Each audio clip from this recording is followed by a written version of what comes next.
अगर आप new mom हैं तो ये क्वेश्चन आपके जहन में ज़रूर आया होगा कि अपना वेट लॉस कैसे करें या फिर अपने टमी को अंदर कैसे करें। तो आज की वीडियो इसी टॉपिक पे के ऊपर है कि डिलीवरी के बाद आप अपना पेट अंदर कैसे कर सकती हैं या फिर आप अपना वेट लॉस कैसे कर सकती हैं। वेलकम बैक व्यूअर्स, मैं डॉक्टर सताक्षी भारद्वाज फिर से एक इन्फॉर्मेटिव वीडियो लेके आप लोगों के सामने आ गई हूँ। अगर आपको वीडियो पसंद आए तो प्लीज़ मेरे चैनल को सब्सक्राइब करना ना भूलें, वीडियो को शेयर करना ना भूलें और मुझे कमेंट सेक्शन में बताएं कि आप मेरे से कैसी और वीडियोस देखना चाहते हैं।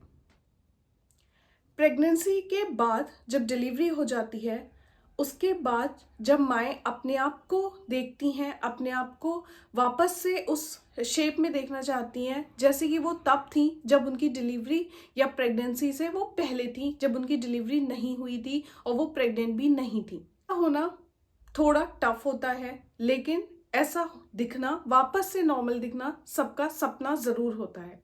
बहुत सारी लेडीज ऐसी होती हैं जो डील आउट करती रहती हैं, डाइट करती हैं, जिम करती हैं, उसके बाद भी वेट लॉस नहीं कर पाती। जब डिलीवरी हो जाती है उसके बाद के जो 3-4 महीने होते हैं वो बहुत ही ज़्यादा क्रूशियल होते हैं, बहुत ही ज़्यादा इंपॉर्टेंट होते हैं आपके पेट के फाइबर्स को जुड़ने के लिए, आपके पेट की इलास्टिसिटी को वापस से ठीक होने के लिए, आपके बॉडी के अंदर जितने भी फाइबर्स हैं, कोलेजन फाइबर्स हैं या फिर जितना भी फैट एक्यूमुलेट हो गया है उसके लिए वो 2-3-4 महीने बहुत ही ज़्यादा इम्पॉर्टेंट होते हैं। तो इस वीडियो में मैं वही चीज़ें कवर करने वाली हूँ। देखो, कोई भी डॉक्टर इमीडिएट डिलीवरी आपको डाइट की सलाह तो बिल्कुल भी नहीं देगा कि आप डाइट करना शुरू कर दो, क्योंकि एक तो आपकी बॉडी में ऑलरेडी वीकनेस है, दूसरा आपका जो बच्चा है जो अभी डिलीवर हुआ है वो आपका ब्रेस्ट फीड कर रहा होगा, माँ का दूध पी रहा होगा, जिसकी वजह से माँ की बॉडी में ऑलरेडी वीकनेस आ जाएगी। अगर बच्चा दूध नहीं भी पी रहा है तो ऑलरेडी हमारी बॉडी इतनी ज़्यादा कमज़ोर होती है कि हम अगर डाइट करेंगे तो बहुत सारे न्यूट्रिशियस चीज़ें जो हमारी बॉडी को उस टाइम पे ज़रूरत होती हैं वो उसको नहीं मिल पाएंगी। इसलिए मैं आपको डाइट की सलाह तो बिल्कुल भी नहीं दूंगी।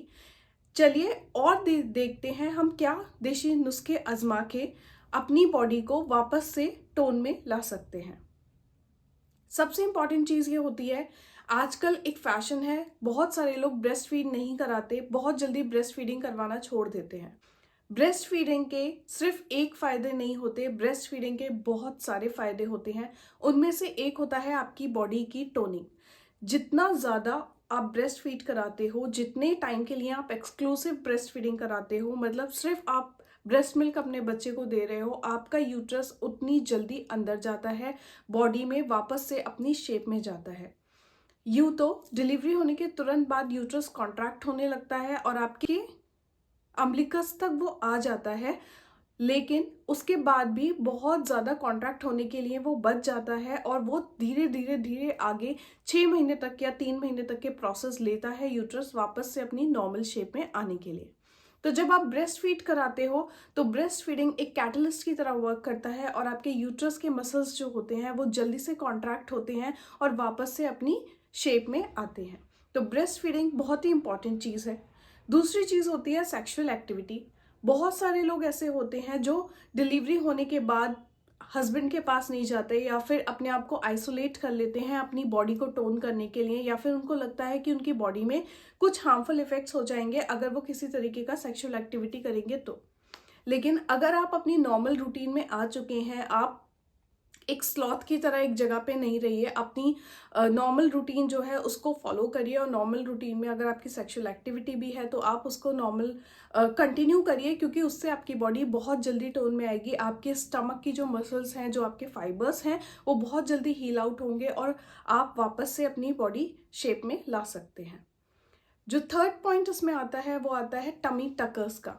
हम लोगों ने देखा है कि बहुत सारी लेडीज़ पहले भी के ज़माने में भी, पुराने ज़माने से हम लोग देखते आ रहे हैं कि स्टमक पे एक बेल्ट टाई करते थे। पहले के ज़माने में तो बेल्ट नहीं होती थी तो वो कपड़े से पेट बांध लेते थे, लेकिन आजकल मार्केट में टमी टकर्स या फिर बेल्ट्स अवेलेबल हैं। और बहुत सारे लोग सिर्फ सिजेरियन के बाद ही बेल्ट यूज़ करना अच्छा समझते हैं, बट मैं आपको नॉर्मल डिलीवरी में भी ये सजेस्ट करूँगी। अगर आपकी नॉर्मल डिलीवरी हुई है और आपको लगता है आपकी बॉडी ऑलरेडी बहुत हैवी है, आपका पेट बहुत ज़्यादा निकला हुआ है, अभी भी ऐसा नहीं लग रहा कि आप डिलीवर कर चुकी हैं, तो आप टमी टकर्स का यूज़ कर सकती हैं, क्योंकि डिलीवरी होने के बाद जो भी आपके इलास्टिक फाइबर्स होते हैं आपके पेट के, वो टूट जाते हैं। नॉर्मल सी लॉजिक सी बात है कि आप एक इलास्टिक बैग को यूज़ करिए, उसमें बहुत सारा सामान भर दीजिए, थोड़ी दिनों बाद भी आप उसकी इलास्टिसिटी को उतना अच्छे से नहीं देख पाएंगे, वो लूज़ हो जाएगा। जैसे कि एक रबर बैंड होता है, आप अगर उसको डेली बेसिस पे यूज़ करेंगे तो वो अपनी इलास्टिसिटी लूज़ कर देगा।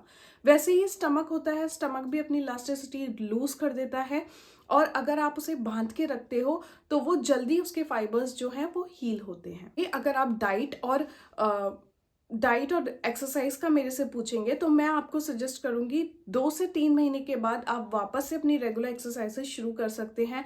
अगर आप एक्टिव लेडी हैं, अगर आप एक्टिव हैं अपनी लाइफस्टाइल में, अगर आप वर्किंग वुमेन हैं तो आप अपना वर्क कंटिन्यू कर सकती हैं। साथ ही आप अपनी जिम वगैरह अगर आप करते हो, एक्सरसाइज करते हो, योगा करते हो, तो वो आप 2 से 3 महीने के बाद कंटिन्यू कर सकते हो। उससे बहुत जल्दी आपकी बॉडी को हील होने की पावर मिलेगी, बहुत जल्दी आपकी बॉडी हील होगी, आपका यूट्रस हील होगा और आपका वेट लॉस भी प्रॉपर तरीके से होगा।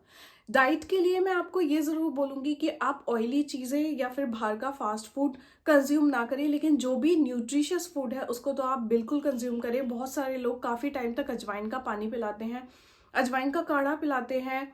बहुत टाइम से ये चलता हुआ आ रहा है, बहुत एशियन टाइम से ये चलता हुआ आ रहा है कि 40 to 45 डेज तक जो डिलीवर्ड लेडी होती है, जो प्रसूता होती है, उसको अजवाइन का पानी पिलाया जाता है, और आप उसको अनडाउटेडली पी सकते हो। वो आपकी पेट साफ करने में मदद करेगी, ब्लॉटिंग वगैरह आपको नहीं होगी, आपका यूट्रस हील होगा, और इंटरनल पावर मेंटेन करने के लिए आपको बहुत ही ज़्यादा वो हेल्पफुल रहेगा। तो आज की वीडियो में हमने ये जाना था कि डिलीवरी के बाद आप क्या क्या कर सकते हो अपनी बॉडी को नॉर्मल रूटीन में लाने के लिए, जिसमें मैंने बहुत सारे पॉइंट्स कवर करे थे। मोस्ट इंपॉर्टेंट चीज़ जो मुझे आजकल लगती है वो होती है breast feeding.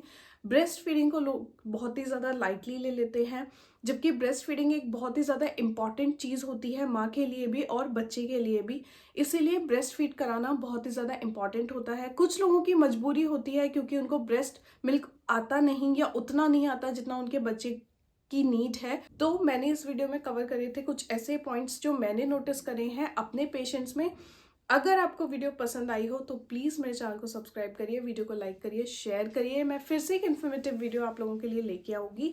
Till then bye and thank you.